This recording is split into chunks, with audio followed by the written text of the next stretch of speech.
I get asked all the time if this is my real hair, and the answer is yes, it is.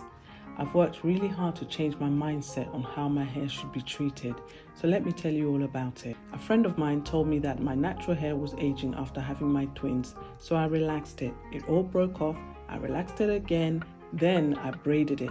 It broke off again. I cut it all off and started wearing headscarves, which I actually really liked. My hair grew back, but it was thin. I struggled, but more so, my children were young, I didn't have the time to dedicate to my hair, and I was still postpartum. Once things settled, I got into a routine with the moisture spray, the moisturizer and leave-in conditioner and the shea butter daily, and then the scalp serum every single night. My hair grew back to where I could style it and I could add hair pieces here and there, but the front was still very fragile and thin. So I decided to change my mind about how I cared for my hair. I decided to leave it alone. I finger comb it instead of using normal combs. I wash it rarely. I sleep on silk. I don't wear headscarves or bonnets to bed. I hardly style my hair. I keep it very simple with 2-strand twists. And once I take those out, my hair is stretched out for some days, and during those days, I just use the shea butter.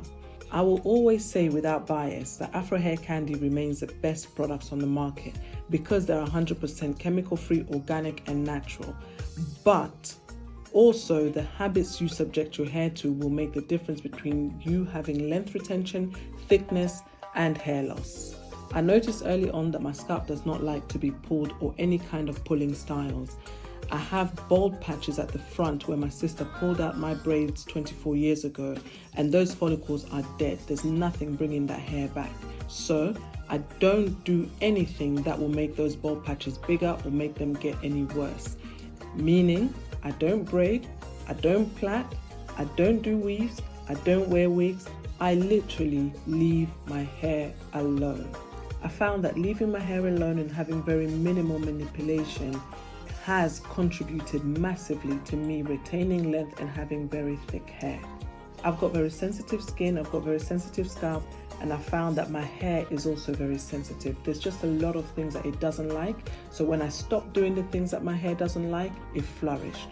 This is what's worked for me, so find what works for you. Okay, bisous, bye.